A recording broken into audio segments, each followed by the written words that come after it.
Welcome back to our channel. আজকে আমি তোমাদের জন্য মোস্ট ইম্পর্টেন্ট ক্লার্কশিপ এবং মিসেলেনিয়াসে যে প্রতিবেদনগুলো আসতে পারে সেইগুলো নিয়ে চলে এসেছি।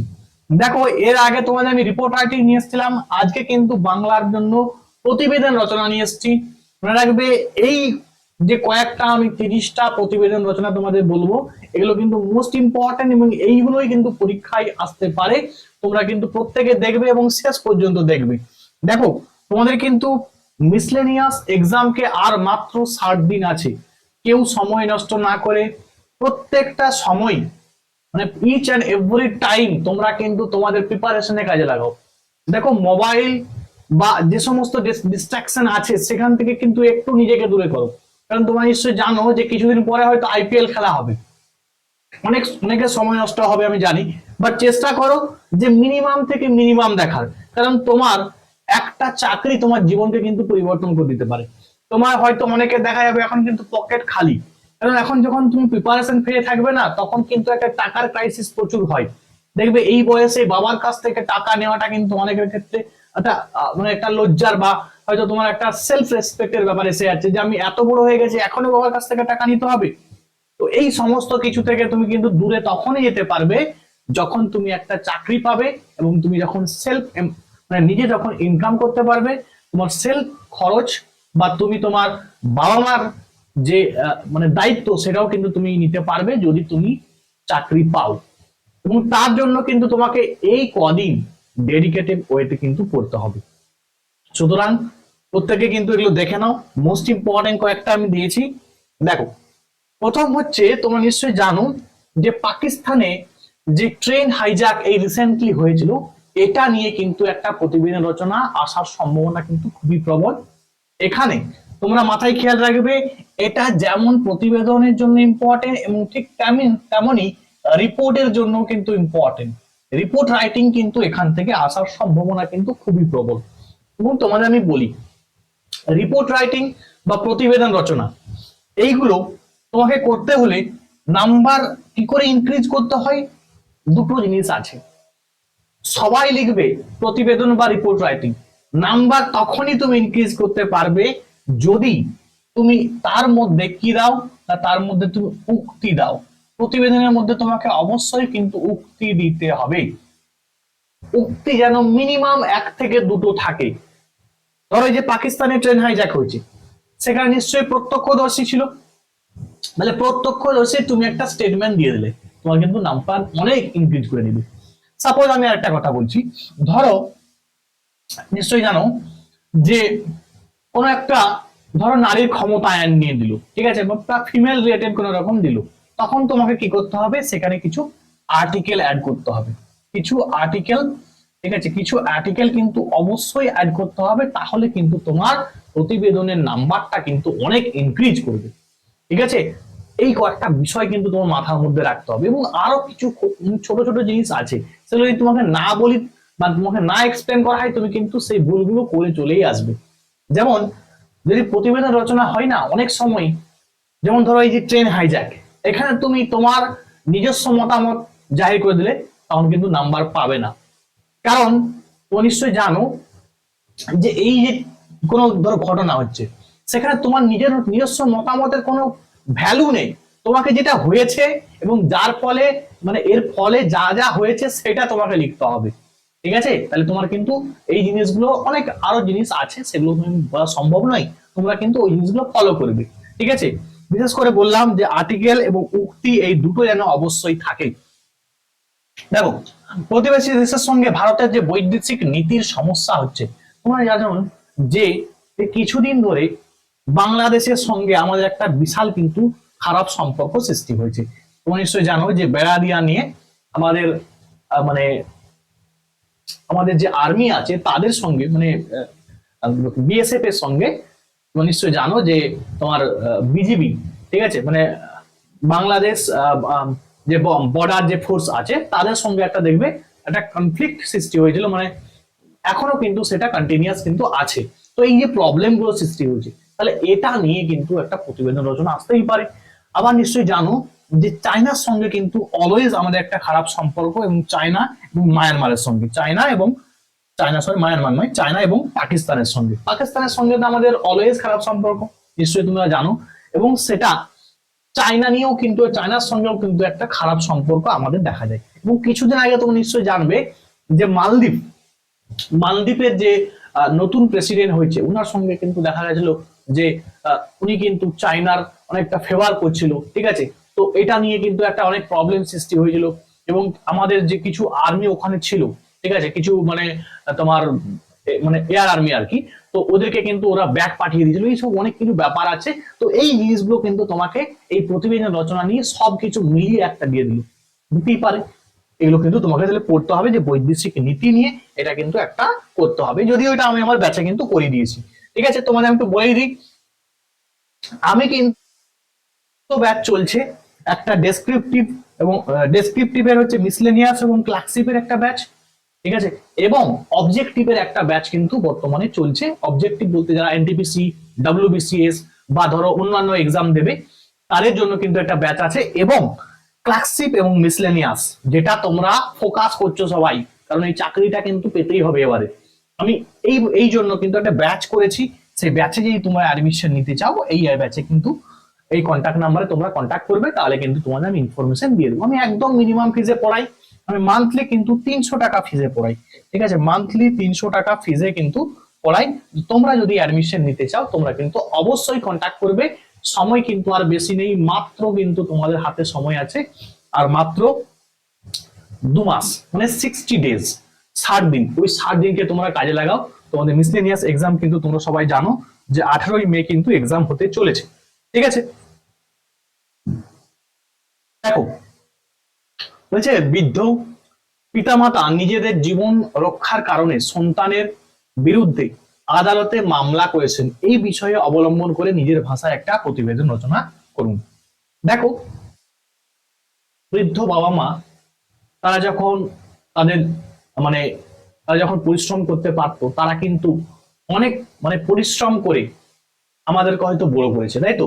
এখন যদি আমরা তাদেরকে ইগনোর করি, আমরা আমাদের মতো করে জীবন যাপন করি, ঠিক আছে, এবং তাদেরকে আমরা ঠিকঠাক মানে কি বলবো, তাদের যে বেসিক নিডস যেগুলো আছে, ঠিক আছে, খাদ্য, বাসস্থান, পোশাক, এইটুকু আমরা না দিতে পারি, তাহলে আমাদের থেকে দুর্ভাগ্যপূর্ণ সন্তান আর কিন্তু কেউ হতে পারে না। তাদেরকে দেখা যাচ্ছে এখন ম্যাক্সিমাম দেখা যাচ্ছে যে বৃদ্ধ বাবা মাকে আমরা বৃদ্ধাশ্রমে ফেলে আসছি। তাহলে এই ব্যাপারগুলো যেগুলো আছে, তো এই জিনিসগুলো কিন্তু সমাজের একটা কলঙ্ক আর কি, ঠিক আছে। তো এইগুলো আমাদেরকেই সমাজ থেকে কিন্তু দূর করতে হবে। আর দূর তখনই তুমি করতে পারবে যখন তোমার পকেটে টাকা থাকবে। আর টাকার জন্য কিন্তু তোমাকে চাকরি পেতে হবে। সুতরাং প্রত্যেকে কিন্তু আর সময় নষ্ট করো না। দেখো, তাহলে এই বিষয় নিয়ে একটা প্রতিবেদন রচনা কিন্তু আসতে পারে, তোমাদের যেটা বললাম পরীক্ষায় কিন্তু এটা আসতে পারে। চলো এরপরে আমরা দেখে নিই, সাম্প্রতিক কালে উগ্র সাম্প্রদায়িক মনোবৃত্তির কারণে জাতীয় সংহতি বিপন্ন হয়ে পড়েছে। এ বিষয়ে দৃষ্টি আকর্ষণ করে সংবাদপত্রের একটি প্রতিবেদন রচনা করুন। দেখো, এটা আমি তোমাদের স্টার মার্ক দিচ্ছি, কারণ পিএসসি মিসলেনিয়াসে এই ধরনের কোশ্চেন কিন্তু বেশি আসে। এই ধরনের কোশ্চেন তুমি নিশ্চয়ই জানো যে আমাদের ভারতবর্ষ হচ্ছে না সর্বধর্মের কিন্তু সমন্বয়। ভারতবর্ষের মধ্যে খ্রিস্টান, জৈন, হিন্দু, মুসলিম সমস্ত কাস্ট আমরা কিন্তু একে অপরের সঙ্গে কিন্তু ভ্রাতৃত্ব সম্পূর্ণ মানে ভ্রাতৃত্ববোধ সম্পর্ক রেখে আমরা কিন্তু জীবনযাপন করছিলাম এতদিন। কিন্তু দেখা যাচ্ছে বর্তমানে ইদানিং সময়ে কিছু প্রবলেম সৃষ্টি হচ্ছে, ঠিক আছে। সেটা গুটি কয়েক মানুষের জন্য কিন্তু এই প্রবলেমের সৃষ্টি হচ্ছে। এখন দেখা যাচ্ছে যে আগে তুমি নিশ্চয়ই দেখেছো, অনেক দেখবে ভিডিও ক্লিপ দেখতে পাবে, একজন হিন্দু, একজন মুসলিম, একজন খ্রিস্টান সব একে অপরে বসে কিন্তু বৃদ্ধ বয়সে গল্প করছে, মানে তাদের মধ্যে কত সম্পর্কটা ভালো ছিল, ঠিক আছে। এখনো দেখবে হয়তো আমার অনেক বন্ধু আছে হিন্দু, মুসলিম, অনেক ফ্রেন্ড আছে। তাহলে দেখো, এই যে সম্পর্কটা দেখবে আজ থেকে 10 বছর পরে আর কিন্তু পাবে না। কেন পাবে না? কারণ এই যে উগ্র সাম্প্রদায়িক একটা মনোবৃত্তি সৃষ্টি করছে, এটা কিন্তু সমাজের জন্য একটা ক্যান্সার, ঠিক আছে। এই সমাজকে কিন্তু ধ্বংস করার জন্য যথেষ্ট আছে। তো এই জিনিসগুলো কিন্তু আস্তে আস্তে কমাতে হবে, সেটা তোমাদের দ্বারাই কিন্তু তোমরা কমাতে পারবে, এবং শিক্ষিত সমাজ ছাড়া কিন্তু এটা কমাতে কেউ পারবে না, ঠিক আছে। বুঝতে পারছো যে তোমরা হয়তো দেখা যাচ্ছে কিছু কেউ হয়তো পলিটিক্যাল ফায়দার জন্য বা অন্য কোনো কারণে হয়তো এটা এসব হয়তো ছড়াতে থাকবে, তো কিন্তু তোমরা সেটাতে পা না দিয়ে তোমরা চেষ্টা করো যে সম্প্রীতি বজায় রেখে জীবনযাপন করার, এবং যারা এসব করছে তাদের বিরুদ্ধে কিন্তু শিক্ষিত সমাজকে কিন্তু রুখে দাঁড়াতে হবে, না হলে কিন্তু এটা একটা ক্যান্সার বা ব্যাধির কিন্তু একটা সৃষ্টি করবে, যেটা হয়তো আমাদের মনে হবে যে ব্যাধি নয় কিন্তু ব্যাধি সৃষ্টি হয়েছে। কারণ দেখবে এই সাম্প্রদায়িক বীজ এমন এক সময় সৃষ্টি হবে, তখন দেখা যাবে যে ভাইয়ে ভাইয়ের মধ্যে কিন্তু ঝামেলা সৃষ্টি হয়ে যাচ্ছে, সেটা সাম্প্রদায়িকতা থেকেই কিন্তু এটা সৃষ্টি হবে। তো যাই হোক, বুঝতেই পারছো এই যে একটা মানে একটা খুব সম্প্রীতি একটা ছিল তার মধ্যে সমস্ত ভারতীয়দের মধ্যে, সে কিন্তু সেটা আস্তে আস্তে নষ্ট হচ্ছে। তো এটাকে নিয়ে একটা প্রতিবেদন রচনা কিন্তু করতে পারে, ঠিক আছে। মনে রাখবে মিসলেনিয়াসের যারা মানে কোশ্চেন সেট করে তারা কিন্তু এইসব জিনিসগুলো কিন্তু বেশি দেয়। আচ্ছা, ইউনিফর্ম সিভিল কোড, তাহলে ইউনিফর্ম সিভিল কোড এটা নিয়ে কিন্তু একটা প্রতিবেদন রচনা আসতেই পারে, ঠিক আছে। তো নিশ্চয়ই জানো ডিপিএসপি তে বলা আছে ইউনিফর্ম সিভিল কোডের কথা, তাহলে এই সমস্ত ইউনিফর্ম সিভিল কোড এটা নিয়ে কিন্তু একটা কিছুদিন আগে নিশ্চয়ই জানো যে ম্যারেজ নিয়ে অনেক প্রবলেম হচ্ছিল, ঠিক আছে। তারপরে তোমার ধরো হয় নিশ্চয়ই জানো যে ওই মানে মুসলিম কাস্টের তালাক নিয়ে, ঠিক আছে, এই সমস্ত প্রবলেম সৃষ্টি হচ্ছিল এবং দেখা যাচ্ছিল যে ইউনিফর্ম সিভিল কোড করার জন্য। এবার দেখো ওখানে কিন্তু দেখা যাচ্ছে যে অনেক একটু প্রবলেমও সৃষ্টি হয়েছিল, কারণ প্রত্যেকের সিস্টেমটা কিন্তু একই নয়। নিশ্চয়ই জানো যে হিন্দুর যে ম্যারেজ সেটা হচ্ছে মুসলিমের ম্যারেজের সঙ্গে কিন্তু সেম নয়, বা খ্রিস্টানের যে ম্যারেজ সেটা কিন্তু একই নয়। তাহলে ইউনিফর্ম সিভিল কোড মানে সবকে একই রকম করতে চাইছে, ঠিক আছে। বা তো এই একটা ব্যাপার সৃষ্টি হয়েছিল কিছুদিন আগে, তো এই বিষয় নিয়ে অনেক তোমার প্রবলেম সৃষ্টি হয়েছে। তো এই বিষয় আমি আর বলছি না কিছু, তোমরা রাখবে এইসব নিয়ে কিন্তু একটা প্রতিবেদন রচনা কিন্তু আসতে পারেই, ঠিক আছে। চলো, আচ্ছা বলছে এক দেশ, আচ্ছা দেশ এবং এক ভোট নীতি, মানে one nation one election, one nation one election নিয়ে একটা কিন্তু প্রতিবেদন রচনা আসতেই পারে মোস্ট ইম্পর্টেন্ট পরীক্ষার জন্য, ঠিক আছে। এবং এটা শুধুমাত্র প্রতিবেদন নয়, এটা কিন্তু রিপোর্ট রাইটিংও কিন্তু এটা আসতে পারে, ঠিক আছে। রিপোর্ট রাইটিং, ঠিক আছে। তো এইগুলো মোস্ট ইম্পর্টেন্ট কিন্তু পরীক্ষার জন্য, হ্যাঁ। তাহলে এগুলো কিন্তু নিশ্চয়ই জানো যে ওয়ান নেশন ওয়ান ইলেকশন এটা নিয়ে অনেক কন্ট্রোভার্সি সৃষ্টি হয়েছিল। মানে তুমি নিশ্চয়ই জানো যে আমাদের ভারতবর্ষে ইলেকশন কেমন হয়, বিধানসভা, লোকসভা বা আরো যে সমস্ত ইলেকশন গুলো হয় সেগুলো কিন্তু দেখা যাচ্ছে যে একটা সময়ে বা একটা নির্দিষ্ট ফেজে কিন্তু করতে চাইছে তোমার যেটা বর্তমানে যে সরকার আছে আমাদের শ্রদ্ধেয় মাননীয় নরেন্দ্র মোদী, উনি কিন্তু চাইছেন যে ওয়ান নেশন ওয়ান ইলেকশন করতে, এবং তার জন্য কিন্তু একটা কমিটিও গঠন করা হয়েছে, ঠিক আছে। কিন্তু দেখা যাচ্ছে যে বিরোধী নেতারা কংগ্রেস বলছে যে না, ওয়ান নেশন ওয়ান ইলেকশন এটা করা কিন্তু যাবে না, তাহলে এতে আমাদের যে সংবিধানের যে স্ট্রাকচার আছে সেটা কিন্তু ধ্বংস হতে পারে, নষ্ট হতে পারে। তো এইরকম ব্যাপার কিন্তু আছে। তো এই বিষয় নিয়ে কিন্তু একটা প্রতিবেদন রচনা এবং রিপোর্ট রাইটিং দুটো ইম্পর্টেন্ট, কারণ এটা বিশাল কিন্তু নিউজে আছে। চলো এরপরে দেখে নিই আর ক্রমবর্ধমান জনসংখ্যা। তাহলে নিশ্চয়ই বুঝতে পারছো যে আমাদের জনসংখ্যা কিন্তু দেখা যাচ্ছে ধীরে ধীরে প্রচুর কিন্তু বৃদ্ধি পাচ্ছে। আমরা পৃথিবীর মধ্যে 2.4%, আমরা পুরো পৃথিবীর মধ্যে 2.4% জায়গা জুড়ে আছি। মানে যত ল্যান্ড আছে পৃথিবীতে, যত ল্যান্ড মানে ভূমি আছে, সে ভূমি 2.4% জায়গা জুড়ে কিন্তু আমরা আছি। বাট শুনলে অবাক হবে যে আমাদের জনসংখ্যা এত বেশি হয়ে গেছে যে আমরা 18% জনসংখ্যা আমাদেরই, পুরো পৃথিবীতে যত জনসংখ্যা আছে তার 18% জনসংখ্যা শুধু ভারতবর্ষেই আছে। এবং মনে রাখবে সবে বর্তমানে ভারতবর্ষের জনসংখ্যা কিন্তু সব থেকে বেশি। তাহলে এই জনসংখ্যা যে এত দিনের দিন বৃদ্ধি পাচ্ছে, এতে আমাদের জীবনে কিন্তু অনেক খারাপ প্রভাব পড়তে পারে। আমাদের মানে কি বলবো, শুধুমাত্র শিক্ষা ক্ষেত্রে নয়, ঠিক আছে। মানে ধরো তোমরা নিশ্চয়ই জানো যে চাকরির হাহাকার চলছে, যদি জনসংখ্যা এরকম বাড়তে থাকে বিশাল একটা সমস্যা সৃষ্টি হবে না। তাহলে এই বিষয় নিয়ে কিন্তু একটা প্রতিবেদন রচনা আসতে পারে। এবং নিশ্চয়ই জানো যে আমাদের যারা প্রতিবেশী দেশ আছে তারা কিন্তু পপুলেশন কন্ট্রোলের জন্য, নিশ্চয়ই তোমরা জানো যে China one two child policy কিন্তু তোমরা জানো যে চালু করেছিল কিছুদিন আগে, ঠিক আছে। এবং সেখানে আছে কিন্তু টু চাইল্ড পলিসি বা ওয়ান চাইল্ড পলিসি, এই সমস্ত পলিসি কিন্তু অনেক দেশ কিন্তু চালু করেছে তাদের পপুলেশন কন্ট্রোলের জন্য। তাহলে আমাদের ভারতবর্ষ কিন্তু এরকম কিছু আইন বা নীতি কিন্তু প্রণয়ন করা দরকার, নাহলে কিন্তু একসময় খুব সমস্যা সৃষ্টি হতে পারে। তো এই বিষয় নিয়ে কিন্তু একটা প্রতিবেদন রচনা আসতে পারে। HMPV ভাইরাস, তাহলে ভাইরাস যে কোনো ভাইরাস, তোমরা নিশ্চয়ই জানো যে করোনা ভাইরাস নিয়ে কিন্তু আগের বারে ক্লাসিক মিসেলেনিয়াস দুটোতেই দিয়েছিল, তাহলে এবারেও দেখো এইচএমপিভি ভাইরাস, তাহলে এটা নিয়েও কিন্তু পরীক্ষায় আসতে পারে, এটাও ইম্পর্টেন্ট একটা। ঠিক আছে, চলো এরপর দেখে নিই আমরা যে অনলাইন এডুকেশন শিক্ষাক্ষেত্রে এনে দিয়েছে এক নতুন দিগন্ত। তাহলে তোমরা নিশ্চয়ই বললাম যে ভাইরাস, এই যে করোনা ভাইরাস, করোনা ভাইরাস শুধুমাত্র আমাদের ক্ষতি করেছে এরকম ব্যাপারটা নয়, আমাদের কিন্তু অনেক উপকারও করেছে। পৃথিবীতে মানুষই এমন একটা জীব বা এমন একটা ক্রিয়েশন, ঠিক আছে, মানে সে সে যেমন অবস্থায় থাক না কেন, সে নিজে পৃথিবীতে বেঁচে থাকার জন্য সে তার মাথা থেকে অনেক কিছু বেরোতে পারে। ঠিক আছে, মানে সেটা আমাদের কল্পনার বাইরে। বললাম না, মানুষ এমন কিছু, বুঝতে পারছো যে মানে গ্রাভিটেশনের বিরুদ্ধেও কিন্তু কাজ করতে পারে। ঠিক আছে, তো নিশ্চয়ই তোমরা জানো রিসেন্টলি মানে যেটাকে আমরা ভাবতেও পারবো না, ঠিক আছে, এলন মাস্ক সেটাকে কিন্তু অসম্ভবটাকে সম্ভব করে দেখিয়েছে। তো সেই ব্যাপারগুলো আমি পরবর্তীতে তোমাদের যখন ক্লাসে, যখন আমার কেউ পেড ব্যাচ মানে অ্যাডমিশন নাও, তখন কিন্তু আমি আলোচনা করে দেবো। তো এই ব্যাপারগুলো কিছু আছে, তো সেটা নিশ্চয়ই তোমরা জানো। তাহলে এই যে অনলাইন এডুকেশন, অনলাইন এডুকেশনটা এলো কেন? এই এটা এসেছে এই কনসেপ্টটা যখন আমাদের করোনা ভাইরাসটা যখন পুরো চারদিকে ছড়িয়ে গেল, যখন দেখলো মানুষ ঘর থেকে আর বেরোতে পারছে না, তখন দেখবে অনলাইন এডুকেশনটা প্রচুর ভাবে স্প্রেড করলো, ছড়িয়ে গেল। তাহলে শুধুমাত্র করোনা ভাইরাসটা আমাদের উপকার করেছে, মানে অপকার করেছে এটা নয়, উপকারটাও কিন্তু করেছে। তাহলে এইটা নিয়ে কিন্তু একটা প্রতিবেদন রচনা আসতে পারে। শিশু শ্রম, দেখো তাহলে আমাদের সংবিধানের 24 নম্বর আর্টিকেলে, কত নম্বর, 24, 24 নম্বর আর্টিকেলে বলা আছে যে প্রহিবিশন অফ চাইল্ড লেবার।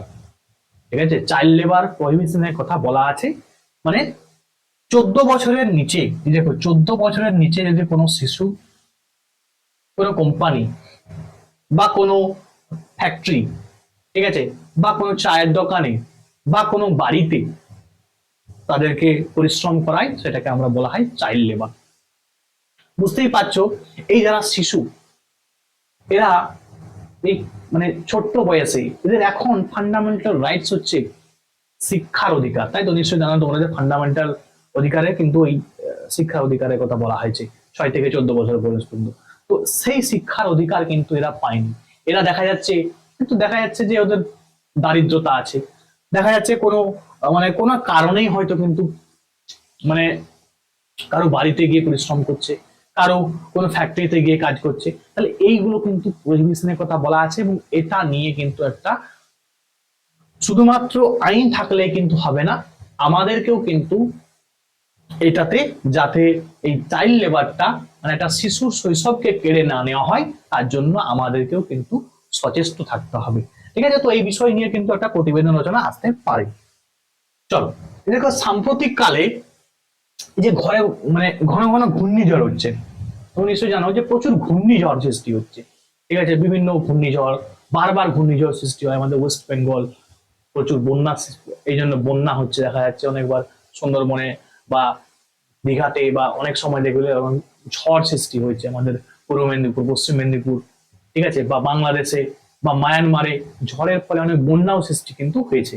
ঠিক আছে, তামিলনাড়ুতে অনেক সময় দেখবে ঝড় হচ্ছে, উড়িষ্যা কোস্টে বিভিন্ন ঝড় হচ্ছে। তো এই সমস্ত যে ঝড়গুলো, ঘন ঘন ঘূর্ণিঝড় গুলো হচ্ছে, সেটা সম্বন্ধে একটা কিন্তু প্রতিবেদন রচনা আসতে পারে।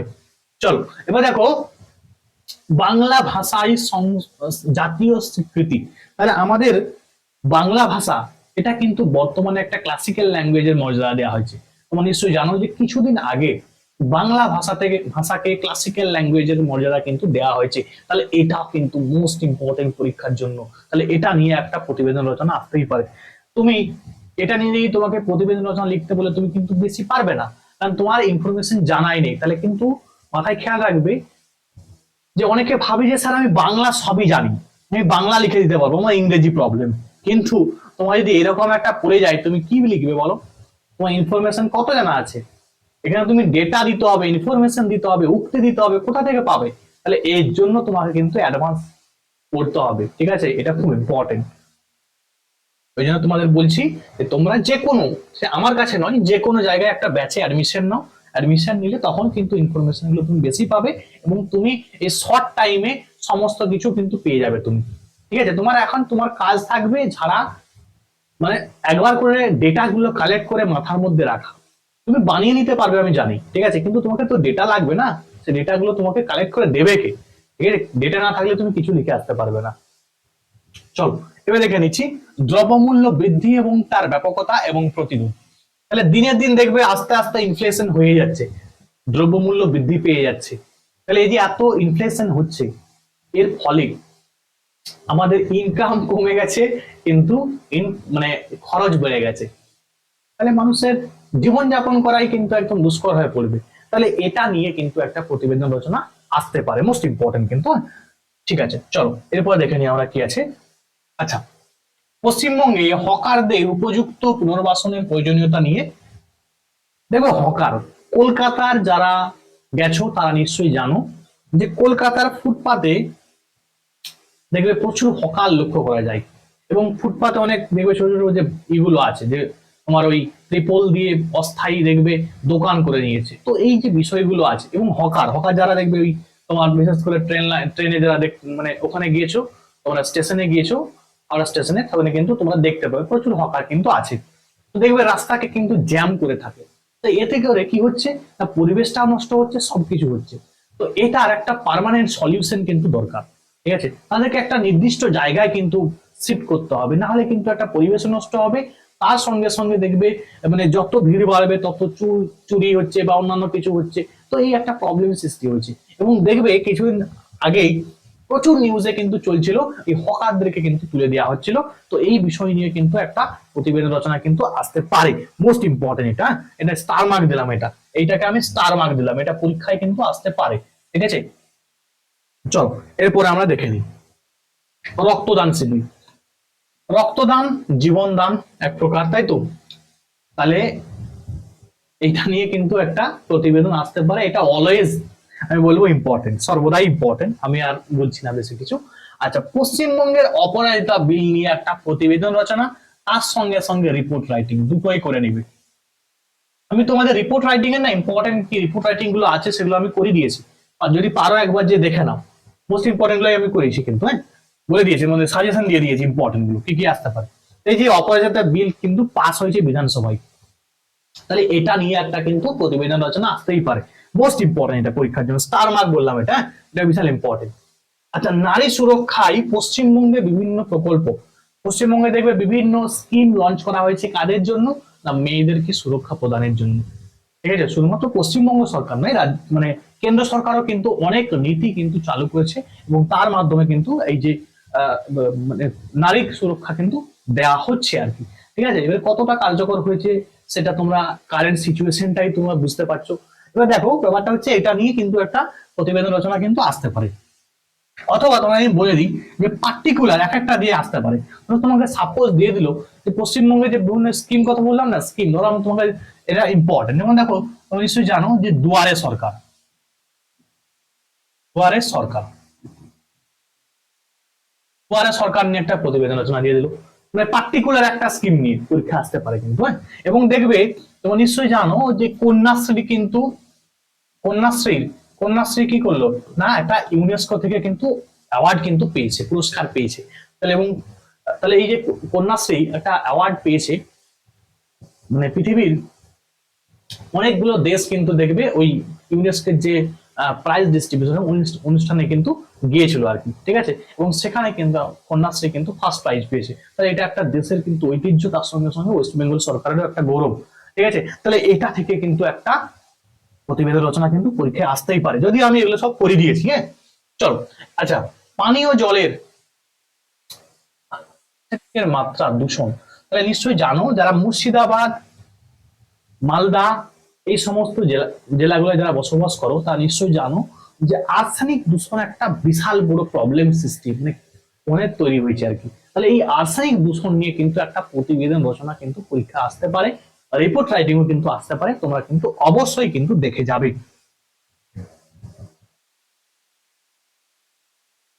পশ্চিমবঙ্গের ডেঙ্গু ভয়াবহতা নিয়ে একটি প্রতিবেদন রচনা করুন। তাহলে ডেঙ্গু, নিশ্চয়ই জানো যে ডেঙ্গু রোগ আমাদের এডিস মশা কাটলে হয়, তাই তো? তো এই যে ডেঙ্গু রোগ নিয়ে কিন্তু একটা প্রতিবেদন রচনা আসতে পারে। এবারে ব্যাপারটা হচ্ছে, দেখতে পাচ্ছ যে একটা তোমার মশারির মধ্যে সব ঢুকে আছে। তো কারণটা একটাই, ওই ডেঙ্গু, প্রচুর পরিমাণে ডেঙ্গু, বিশেষ করে যারা শহরে বসবাস করো, কারণ সেখানে দেখবে বিভিন্ন ড্রেন আছে, সেই ড্রেনের মধ্যে কিন্তু জল জমে যায়, আর জল যেখানে জমে যায় সেখানে কিন্তু বেশি এডিস মশার কিন্তু জন্ম হয়। ঠিক আছে, তুমি জল যদি বয়ে যায় সেখানে কিন্তু মশা বেশি জন্মগ্রহণ করে না। ঠিক আছে, মনে রাখবে জমা জলে কিন্তু বেশি তোমার এই মশাগুলা কিন্তু তোমার বৃদ্ধি পায়। ঠিক আছে, আর ওরা যদি কেটে যায় দিনের বেলা, তখন কিন্তু দেখা যাচ্ছে যে ডেঙ্গু রোগ কিন্তু হচ্ছে। এবং ডেঙ্গু রোগ হলে তোমরা নিশ্চয়ই জানো যে প্রচুর কিন্তু তোমার অনুচক্রিকার সংখ্যা কিন্তু কমে যায়। তাহলে এই একটা প্রবলেম সৃষ্টি হচ্ছে, এগুলো কিন্তু পরীক্ষা আসে। আচ্ছা, তুমি নিশ্চয়ই জানো যে ঐতিহ্যবাহী যে ট্রাম, সেই ট্রাম কিন্তু আমাদের পশ্চিমবঙ্গ থেকে কিন্তু আস্তে আস্তে মানে এখন কিন্তু বর্তমানে অবলুপ্ত হয়ে গেছে, অবলুপ্তর পথে। ঠিক আছে, তাহলে এই যে ট্রাম অবলুপ্ত হয়ে গেল কলকাতা থেকে, তাহলে এটা নিয়ে কিন্তু একটা প্রতিবেদন রচনা পরীক্ষায় আসতেই পারে, মোস্ট ইম্পর্টেন্ট পরীক্ষার জন্য। এবং তোমরা নিশ্চয়ই জানো যে গঙ্গার নিচ দিয়ে মেট্রো ট্রেন, ঠিক আছে, এটা কিন্তু এটাও ইম্পর্টেন্ট, এটাও ঠিক রিপোর্টও করবে, তার সঙ্গে সঙ্গে প্রতিবেদনও করে যাবে, দুটোই কিন্তু করে যাবে, ট্রাম এবং বললাম গঙ্গার নিচ দিয়ে। ঠিক আছে, মেট্রো রেল। আচ্ছা, এরপর দেখো পানীয় জলের সংকট নিয়ে প্রতিবেদন রচনা। তোমরা নিশ্চয়ই জানো যে পানীয় জলের সংকটের একটা বিশাল হাহাকার দেখা দিচ্ছে, সেটা উত্তর ভারতের দিকে, দিল্লি টিল্লি দিকে যারা বসবাস করো তারা নিশ্চয়ই জানো যে পানীয় জলের কি সমস্যা। এবং যারা দক্ষিণে বসবাস করো, বিশেষ করে তামিলনাড়ুতে, ঠিক আছে, তামিলনাড়ুতে দেখা যাবে প্রচুর জলের সংকট কিন্তু লক্ষ্য করা যায়। তাহলে এই যে জল সংকটের একটা ব্যাপার আছে, তাহলে পানীয় জলের একটা হাহাকার বর্তমানে আছে, এবং পানীয় জল দেখা যাচ্ছে বহু জায়গায় কিন্তু নষ্ট হয়ে যাচ্ছে। তাহলে এটা নিয়ে একটা কিন্তু প্রতিবেদন রচনা লিখতে হবে। ফেসবুক, সোশ্যাল মিডিয়ায় দেখবে অনেক সময়, ঠিক আছে, সাম্প্রদায়িক দাঙ্গা লাগিয়ে দিচ্ছে। আবার এই সোশ্যাল মিডিয়ায় দেখবে রিসেন্টলি কিছুদিন আগে একজন একটা বাচ্চার একটা ডিজিজ হয়েছে, একটা রেয়ার একটা ডিজিজ আর কি, যেখানে 16 কোটি টাকা প্রয়োজন, নামটা এই মুহূর্তে মনে পড়ছে না মেয়েটার। তো ওই একটা ছোট্ট বাচ্চা মেয়ে আছে, তো ওর চিকিৎসার জন্য দেখা যাচ্ছে সোশ্যাল মিডিয়া থেকে হেল্প চাওয়া হচ্ছে, যাতে ওর ট্রিটমেন্টটা করা হয়, যাতে আর 10টা বাচ্চার মতো সেও কিন্তু স্বাভাবিক জীবনযাপন করে। ঠিক আছে, তাহলে বুঝতে পারছো যে সোশ্যাল মিডিয়ার আমি দেখলাম একটা দিকটা হচ্ছে সুবিধা, আবার অসুবিধা কোনটা কি বললাম, যে সাম্প্রদায়িক দাঙ্গা লাগিয়ে দিচ্ছে। ঠিক আছে, বা আরো অন্যান্য কিছু করছে। তাহলে এটা নিয়ে একটা কিন্তু তোমাকে প্রতিবেদন রচনা লিখতে হবে। শুধু ফেসবুক নয়, যে কোনো তুমি তোমার সোশ্যাল মিডিয়া নিয়ে কিন্তু একটা আসতে পারে। আচ্ছা, সমাজে সাহিত্যের প্রভাব, লিটারেচার। লিটারেচার আমরা নিশ্চয়ই জানো যে আমাদের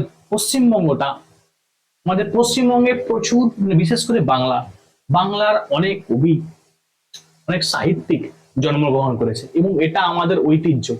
কিন্তু দেখা যাবে বর্তমানে এই সাহিত্য কিন্তু আস্তে আস্তে বিলুপ্ত হয়ে পড়ছে। তাহলে এই যে সাহিত্যের যে প্রভাবটা আমাদের জীবনে, সেটা কিন্তু নিয়ে একটা প্রতিবেদন রচনা মোস্ট ইম্পর্টেন্ট পরীক্ষার জন্য।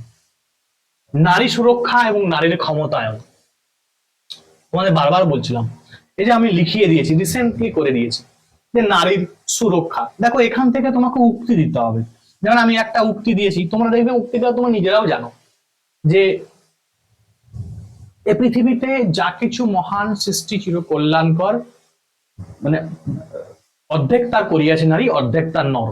ঠিক আছে, তাহলে কাজী নজরুল ইসলামে তোমরা নিশ্চয়ই জানো। তাহলে এটা তোমরা সবাই কি জানো না? হ্যাঁ, অবশ্যই তোমরা জানো, বাট তোমরা এটা সঠিক জায়গায় তোমাকে অ্যাপ্লাই করে আসতে হবে। তাহলে এইখানে তুমি অ্যাপ্লাই করতে পারো, অথবা তুমি অ্যাপ্লাই করতে পারো, নিশ্চয়ই জানো যে 39D, ঠিক আছে, 39D তে 39D তে ডিপিএসপি তে বলা আছে যে তোমার সমান কাজের সমান বেতনের কথা বলা আছে মেল এবং ফিমেলদের। তাহলে এই জিনিসগুলো কিন্তু তোমাকে পরীক্ষায় আসতে পারে। ঠিক আছে, এই মানে এই যে এটা তোমাকে এই আর্টিকেল যদি তুমি ইউজ করো না, তোমার নাম্বারটা অনেক ইনক্রিজ করবে, অনেক হারে ইনক্রিজ করবে, অনেকাংশে কিন্তু বেড়ে যাবে নাম্বারটা। পরিবেশ দূষণ রোধে জনসচেতনতা নিয়ে একটা প্রতিবেদন রচনা।